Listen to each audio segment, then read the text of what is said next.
যারা এখন ছাত্রদের দায়িত্বশীল আছেন, উপদেষ্টা আছেন, আমি কোরআন শরীফ হাতে নিয়ে বলতেছি, আমি এদের চেয়ে ভালো রাষ্ট্র চালাতে পারবো আমি এদের থেকে।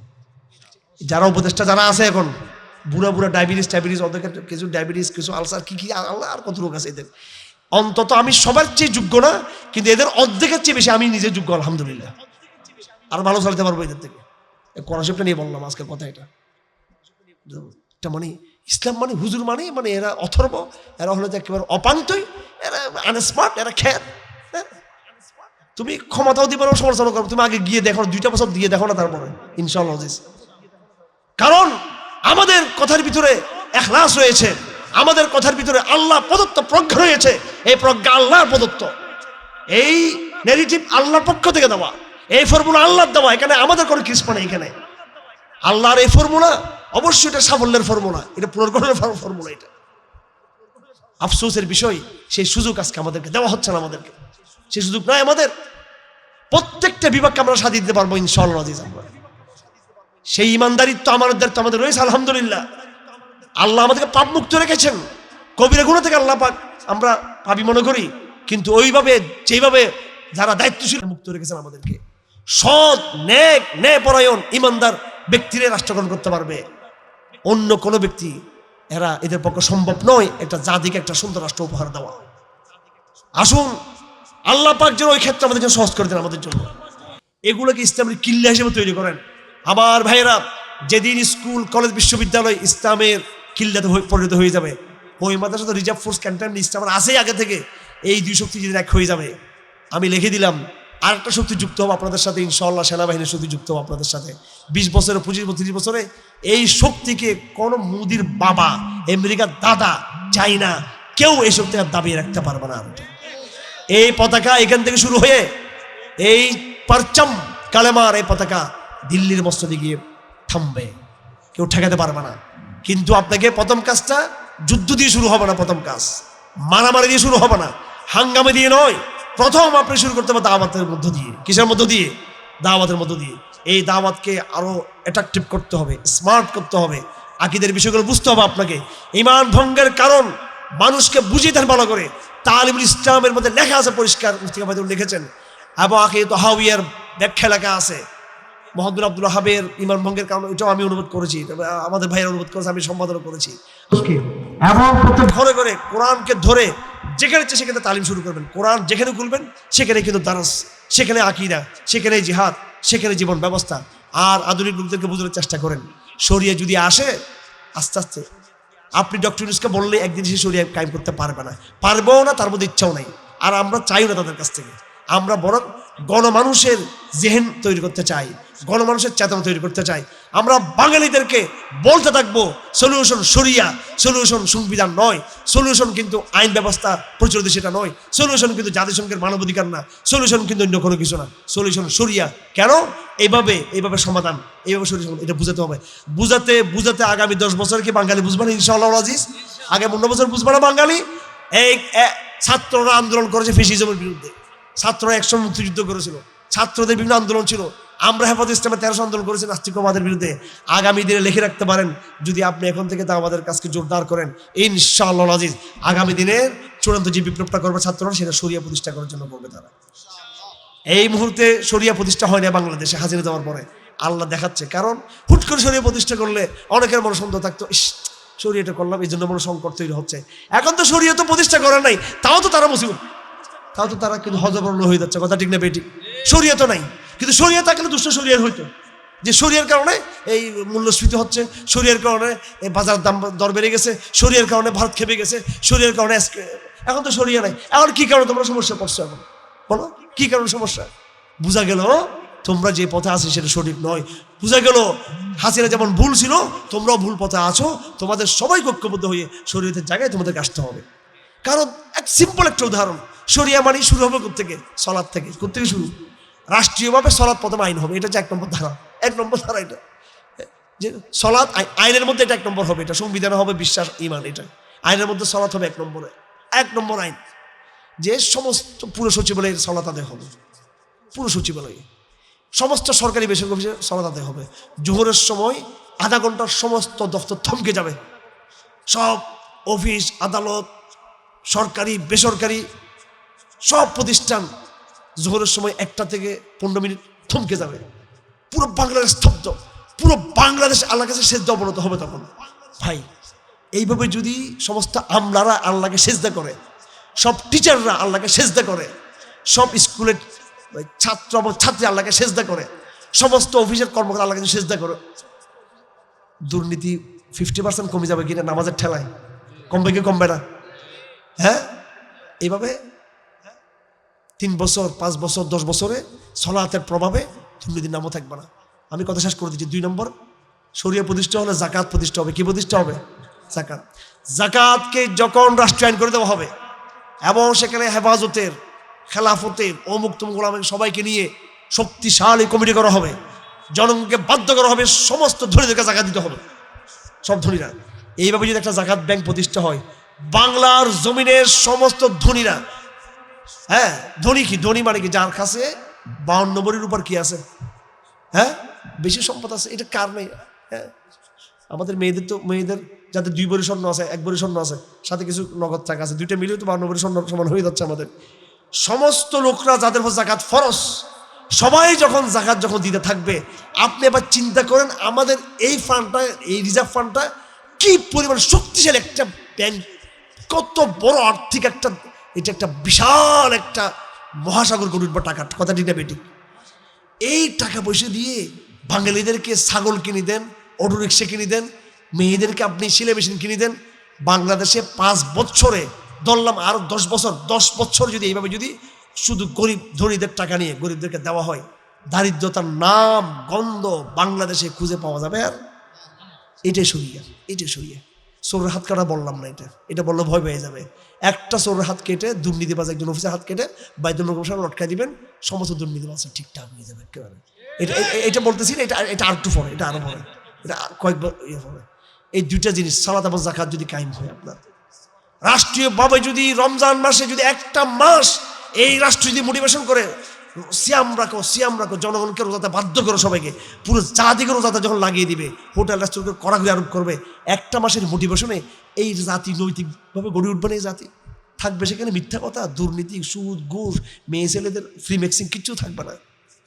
এই দেশ গড়ে উঠতে হলে সলাতে যেতে হবে, এই দেশ গড়ে উঠতে হলে জাকাতে যেতে হবে, এই দেশ গড়ে উঠতে হলে তোমাকে যেতে হবে কোথায়? সিয়ামে যেতে হবে। জিহাদের কথা আরো বড় বললাম, চোর হাত কাটার কথা পরে বললাম। এরপর তো শান্তি আর শান্তি, ইসলাম মানে শান্তি। যাই হোক, আল্লাহ পাক সুবহানাহু ওয়া তাআলা আমাদের তৌফিক দান করুন। সমস্ত এজেন্ডা আমাদের মাথায় রয়েছে আলহামদুলিল্লাহ, সব কিছু আমরা বুঝি, কিন্তু ওয়ালাকিন কালাম দারকাফে দুশমান, ক্ষমতা তাদের হাতে, বুঝি আমরা, ক্ষমতা তাদের হাতে। আর ভাব ধরে এরা সব কিছু বুঝে, যে হুজুরে কিছু বুঝে না। আর আপনারা হুজুররা মনে করেন যে হুজুরে মনে হয় শুধু ধর্ম মন্ত্রণালয় চালাইতে পারে। কে বলেছে ধর্ম মন্ত্রণালয় চালাইতে পারে? তো উসমান হিসাব কি ধর্মমন্ত্রী পাকিস্তানের? উনি বিচারক ছিলেন, উনিদের ব্যাংক ব্যবস্থা, উনিও ইসলাম অর্থনীতি ইয়ে করেছেন। আলহামদুলিল্লাহ, এগুলো বুঝের ব্যাপার। আমরা আসলে সমস্যা আমাদের মধ্যে, কেন ধর্ম মন্ত্রণালয়? ষষ্ঠ মন্ত্রণালয় চালাতে পারবো না, লাঠি দিয়ে ঠিক করতে পারবো না আমরা এদেরকে, অর্থনীতি চালাতে পারবো না।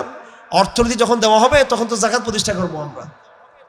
এবং স্কুল কলেজের বাচ্চাদেরকে একটা কথা বলে দিচ্ছি, এরা মনে করতো যে হুজুরের ক্ষমতায় গেলে কেমনে চালাবে, আর সব ক্ষমতায় গেলে কলেজ বিশ্ববিদ্যালয়ে হয়তো জুব্বার মতো ইউনিফর্ম চালু করে দিব না, রুমাল টুমাল চালু করবে, মুঠেও না। কি করবো আমরা? শুনো ভালো করে, সেটা হলো পুরো সিলেবাসকে 2 ভাগে ভাগ করবো। বিজ্ঞানটাকে একদিকে নিয়ে আসবো, আর বাকি ফ্যাকাল্টিকে একদিকে নিয়ে আসবো। বিজ্ঞানটাকে আমরা পুরো চাইনা থেকে, আমেরিকা থেকে, ব্রিটিশ থেকে, ফ্রান্স থেকে, রাশিয়া থেকে চুক্তি করে শত টিচারদেরকে এনে পুরো বিজ্ঞানটাদেরকে বুঝে দিব আমরা। হ্যাঁ, বিজ্ঞানের ভিতর আমরা ওদের সাথে পাল্লা দেওয়ার জন্য ওদেরকে নিয়ে এনে টিচার বানাবো। আর যেটা আইন, সমাজ, রাষ্ট্র, ইতিহাস, এগুলো কি ওদের থেকে শেখার দরকার আছে আমাদের? এগুলো আমাদের মতো হবে, আমাদের আইনের সিলেবাস আমাদের মতো হবে, আমাদের সাহিত্যের সিলেবাস আমাদের মতো হবে, ইসলামের আলোকে হবে। আমাদের রাষ্ট্রবিজ্ঞান সিলেবাস আমাদের ইসলামের আলোকে হবে। আমাদের ইতিহাসের পাঠ, সমাজ পাঠ, এটা আমাদের আলোকে হবে। আমরা শুধু একমাত্র একটা জিনিস আমরা অমুসলিমদের থেকে নিব। কয়টা জিনিস? সেটা কি? শুধু একমাত্র প্রযুক্তির যেটা প্রশিক্ষণ, সেটা। আর কোনো জিনিস নেওয়ার দরকার আছে? ইতিহাসটা ওদের থেকে নেওয়ার দরকার আছে, রাষ্ট্রবিজ্ঞান নেওয়ার দরকার আছে, দর্শন বিভাগ নেওয়ার দরকার আছে ওদের থেকে। এবার সিলেবাস পরিবর্তন হয়ে যাবে। পুরো বিজ্ঞান ভিত্তিক ইসলাম বান্ধব, ইসলাম ভিত্তিক বিজ্ঞান বান্ধব একটা শিক্ষা ব্যবস্থা তৈরি হবে। এটা আমাদের স্লোগান, এটা আমাদের স্লোগান। ইসলাম বান্ধব বিজ্ঞান ভিত্তিক বা বিজ্ঞান বান্ধব ইসলাম ভিত্তিক একটা শিক্ষা ব্যবস্থা চালু হবে। শুধু বিজ্ঞানটাকে আমরা দিয়ে ওদের সাথে আমরা পাল্লা দিব। এইভাবে যদি ন্যায় পরায়ণ যদি বাদশাহ যদি আমরা পাই, আমিরুল মুমিনিন যদি পাই, এই রাষ্ট্র এইভাবে গড়ে উঠবে। এই রাষ্ট্রকে আপনারা যেভাবে চাচ্ছেন পারবেন না, আপনারা বলে দিলাম আমি। পারবে ওরা? পারবে না, কেউ পারবে না। বিএনপি ক্ষমতা দেখতেছে 2 বছর 3 বছর পারবে না এরা। অবশ্যই ক্ষমতায় যদি আপনারা সফল হতে চান, সুন্দর বাংলাদেশ গড়ে তুলতে চাইলে সমাধান হচ্ছে কোরআন। এখানে আসতে হবে। কোরআন মানে কি সবাই কি আমার মতো জুব্বা পড়বে পুরো বাংলাদেশের লোক? না, কোরআন হচ্ছে আকীদা, দর্শন, জীবন ব্যবস্থা, অর্থনীতি, সব কিছু। আর কোরআন নিজেই বলে দিয়েছে জীবনের উপকরণ যেটা বিজ্ঞান বা যে বাস্তব জীবন, সেটা আমরা কাফেরদের সাথে লেনদেন করা জায়েজ আছে না? নাই, আছে, কোনো সমস্যা নেই। সব কিছু ক্লিয়ার আমাদের কাছে, সব স্পষ্ট আমাদের কাছে। আফসোসের বিষয় আমাদের মতো লোকদের, মামুনুল শব্দের মতো লোকদের, সাহদ শব্দের মতো লোকদের আরও যারা আছে, আমাদের দরকার ছিল এখন ক্ষমতায় গিয়ে একটু দেখাই দেওয়া, ঠিক না বেঠিক? আর আমাদেরকে তাগাইছে ওয়াজ মাহফিলে। এটা কি আমাদের কাজ? এটা নাকি ভাই? কিছু মনে করেন না, কোনো অহংকার থেকে বলতেছি না। আমাদের বয়স 50 বছর। আপনি আমাকে চিনেন 2013 সাল থেকে। এর আগে কি করছি আমরা? আমাদেরকে আপনারা আগে চিনতেন? আমরা পড়াশোনা করছি আলহামদুলিল্লাহ। যারা এখন ছাত্রদের দায়িত্বশীল আছেন, উপদেষ্টা আছেন, আমি এই কোরআন শরীফ হাতে নিয়ে বলতেছি, আমি এদের চেয়ে ভালো রাষ্ট্র চালাতে পারবো আমি এদের থেকে। যারা উপদেষ্টা যারা আছে এখন, বুড়া ডায়াবেটিস, ওদেরকে কিছু ডায়াবেটিস, কিছু আলসার, কি আল্লাহ আর কত রোগ আছে এদের। অন্তত আমি সবার চেয়ে যোগ্য না, কিন্তু এদের অর্ধেকের চেয়ে বেশি আমি নিজে যোগ্য আলহামদুলিল্লাহ। আর ভালো চালাতে পারবো এদের থেকে। কোরআন শরীফটা নিয়ে বললাম আজকের কথা। এটা মানে ইসলাম মানে হুজুর মানে এরা অথর্ব, এরা হলো একেবারে অপান্তই, এরা আনস্মার্ট, এরা খ্যাত। তুমি ক্ষমতাও দিবে না, সমালোচনা করো। তুমি আগে গিয়ে দেখো, 2টা বছর দিয়ে দেখো না, তারপরে ইনশাআল্লাহ। কারণ আমাদের কথার ভিতরে ইখলাস রয়েছে, আমাদের কথার ভিতরে আল্লাহ প্রদত্ত প্রজ্ঞা রয়েছে। এই প্রজ্ঞা আল্লাহর প্রদত্ত, এই নেগেটিভ আল্লাহর পক্ষ থেকে দেওয়া, এই ফর্মুলা আল্লাহর দেওয়া। এখানে আমাদের কোনো কৃষ্ণ নেই। এখানে আল্লাহর এই ফর্মুলা, অবশ্যই এটা সাফল্যের ফর্মুলা, এটা পুনর্গঠনের ফর্মুলা। এটা আফসোসের বিষয়, সেই সুযোগ আজকে আমাদেরকে দেওয়া হচ্ছে না। আমাদেরকে সেই সুযোগ নাই। আমাদের প্রত্যেকটা বিভাগকে আমরা সাজিয়ে দিতে পারবো ইনশাআল্লাহ। সেই ইমানদারিত্ব আমাদের রয়েছে আলহামদুলিল্লাহ। আল্লাহ আমাদেরকে পাপ মুক্ত রেখেছেন, কবিরা গুনাহ থেকে আল্লাহ পাক আমরা পাপী মনে করি, কিন্তু ওইভাবে যেভাবে যারা দায়িত্বশীল মুক্ত রেখেছেন আমাদেরকে, সৎ ন্যায়পরায়ণ ইমানদার ব্যক্তিরা রাষ্ট্রগঠন করতে পারবে।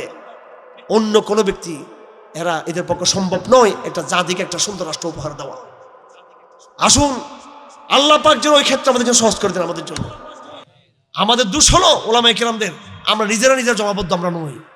এটা হচ্ছে সবচেয়ে বড় সমস্যা। যদি আমরা আজকে একতাবদ্ধ হতাম, জমাবদ্ধ হতাম, একজনকে বনি ইসরাঈল যেভাবে মুসা আলাইহিস পিছনে একতাবদ্ধ ছিল, সাহাবায়ে কেরাম যেভাবে আমাদের নবী মুহাম্মদ সাল্লাল্লাহু আলাইহি ওয়াসাল্লাম পিছনে একতাবদ্ধ ছিল, এইভাবে যদি আমরা শহীদ আহমদ শহীদের পিছনে যেভাবে ভারতবর্ষে ব্রিটিশ বিরোধী সংগ্রামে ওলামায়ে কেরাম ঐক্যবদ্ধ ছিলেন, আমরাও যদি বাংলার জমিনে যদি আমরা এইভাবে ঐক্যবদ্ধ হতে পারতাম, অবশ্যই আমরা একটা বিকল্প একটা শক্তি হিসেবে তাদের সামনে হাজির হতে পারতাম। আমাদেরও সমস্যা আছে, কিন্তু এটা একটা বড় সমস্যা। আমরা আমাদের যোগ্যতাকে তাদেরকে মানাতে পারতেছি না, এটা আমাদের ব্যর্থতা। কারণ আমরা নিজেরা সংঘবদ্ধ আমরা নই। যতই যোগ্যতা থাকুক, যখন জমাবদ্ধ হবে না, এটা শরীয়তের উসুল। আল্লাহ নবী বলেছেন, আমি তোমাদেরকে 5 কাজে নির্দেশ করতেছি, আস-সামউ ওয়াত-তাআতু ওয়াল হিজরatu ওয়াল জিহাদ ওয়াল জামাআহ। তোমাদেরকে অবশ্যই জমাবদ্ধ হতে হবে। আমরা নিজেরা জমাবদ্ধ নই আমরা। সুতরাং সব দিকেই আমাদের বুঝতে হবে, নিজেদেরও সমস্যা আছে, শত্রুদের সমস্যা আছে, যারা আমাদের জনগণ তাদের মধ্যে সব কিছু বুঝতে হবে। আমাদেরকে প্রত্যেকটা বিষয়ে কোরআন সুন্নাহকে সামনে নিয়ে আসতে হবে। আমরা নিজেরা শুধরাবো কোরআন সুন্নাহ দিয়ে, রাষ্ট্রকে শুধরাবো কোরআন সুন্নাহ দিয়ে। আমরা রাষ্ট্রকে শুধরানোর প্রস্তাব দিলাম যে শরিয়া প্রতিষ্ঠা করব, জাকাত প্রতিষ্ঠা করব, কিন্তু নিজেরা কিন্তু আমরা সুন্দরভাবে আমরা কিন্তু জমাবদ্ধ হইলাম না। সাহাবা বলা জমাবদ্ধ, আমি সাহাবাদের কথা বলেছি আগে। সাহাবায়ে কেরাম বিক্ষিপ্ত ছিলেন নাকি ঐক্যবদ্ধ ছিলেন? সাহাবায়ে কেরাম ঐক্যবদ্ধ ছিলেন। আমাদের নবীজি ছিলেন, ওনার নেতৃত্ব ঐক্যবদ্ধ ছিলেন। নবীজি চলে গেছেন, আবু বকর নেতৃত্ব ঐক্যবদ্ধ ছিলেন। আবু বকর চলে গেছেন, ওমর নেতৃত্ব ঐক্যবদ্ধ ছিলেন। ওমর চলে গেছেন, ওসমানকে মেনেছেন। ওসমান চলে গেছেন, আলীকে মেনেছেন। আলী চলে গেছেন, হয়তো আমির মুআবিয়াকে মেনেছেন। আমির মুআবিয়া আলীর মধ্যে ঝগড়া ছিল, পরে হয়তো আলী ইন্তেকাল করলেন। সাহাবায়ে কেরামদের মধ্যে যে বিশাল গ্রুপ আলীর পক্ষ ছিল, আমির মুআবিয়ার রাজত্ব যখন কায়েম হয়ে গেল, সবাই কিন্তু আমির মুআবিয়াকে মেনে নিয়েছে, নাকি মেনে নেয় নাই? মেনে নিয়েছে, কিন্তু ইখতিলাফ করে নাই।